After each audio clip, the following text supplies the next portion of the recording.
பன்னீர்செல்வத்திற்கு தேடி வந்த அதிர்ஷ்டம். செங்கோட்டையன், சசிகலா, டிடிவி தினகரன் அனைவரும் தற்பொழுது ஒரே அணியாக எடப்பாடி பழனிசாமி அவர்களை எதிர்த்து அதிமுகவின் அலுவலகத்தில் தொண்டர்களுடன் போராட்டம் நடத்த ஏற்பாடுகள் செய்யப்பட்டுள்ளது. இனியும் எடப்பாடி பழனிசாமி தலைமை பொறுப்பிற்கு தகுதியில்லாதவர், அவரை நீக்கினால் மட்டும்தான் அதிமுக வருகின்ற சட்டசபை தேர்தலில் வெற்றியடைய முடியும், இல்லை என்றால் மிகப்பெரிய தோல்விதான் என்ற தகவலையும் தற்பொழுது ஓபிஎஸ் அவர்களின் ஆதரவாளர்கள் அனைவரும் இன்று செய்தியாளர்களது சந்திப்பின் பொழுது கூறியுள்ளனர்.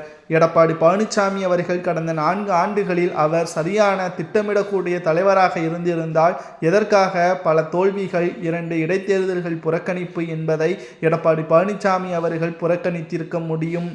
அதிமுகவின் ஒட்டுமொத்த ஆட்சி அதிகாரத்தையும் மக்களிடம் இருந்து மறக்க வைக்கக்கூடிய வகையில்தான் தற்பொழுது இருக்கக்கூடிய பொதுச் செயலாளராக செயல்பட்டு வருகிறார்.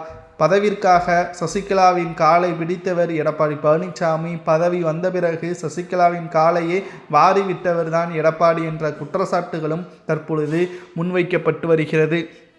எடப்பாடி பழனிசாமி அவர்களை பொறுத்தளவிற்கு மிகப்பெரிய அளவிலான ஒரு சிக்கலை ஏற்படுத்தக்கூடிய வகையில் அனைத்திந்திய அண்ணா திராவிட முன்னேற்ற கழகத்தின் ஒட்டுமொத்த தொண்டர்களும் உண்மைக்கும் ஒட்டுமொத்த வளர்ச்சிக்கும் துணையாக எங்களது பக்கம் நிற்பார்கள். இன்னும் ஒரு சில நாட்களில் அதிமுகவின் தலைமை அலுவலகத்தில் போராட்டங்கள் நடக்கும். அப்பொழுது நிச்சயம் எடப்பாடி பழனிசாமி அவர்களது கதை முடியும் என்பதை தெள்ளத்தெளிவாக ஓபிஎஸ் அவர்கள் கூறியுள்ளனர். 2026 சட்டசபை தேர்தலை பொறுத்தளவிற்கு மிகப்பெரிய அளவிலான மாற்றம் தமிழக அரசியலில் நடக்கப்போவது உறுதிதான் என்பதையும் நம்மால் பார்க்க முடிகிறது.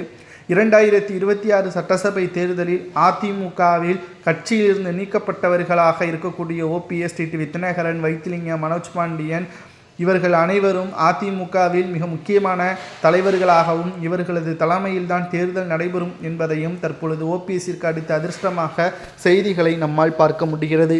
அதிமுகவின் உண்மையான தொண்டர்கள் கூறுங்கள், அதிமுகவை வெற்றியடை வைப்பதற்கு ஓபிஎஸ்ஸால் தகுதியுடையவரா அல்லது எடப்பாடி தகுதியுடையவரா என்பதை மறக்காம கமெண்ட் வாயிலாக கூறுங்கள்.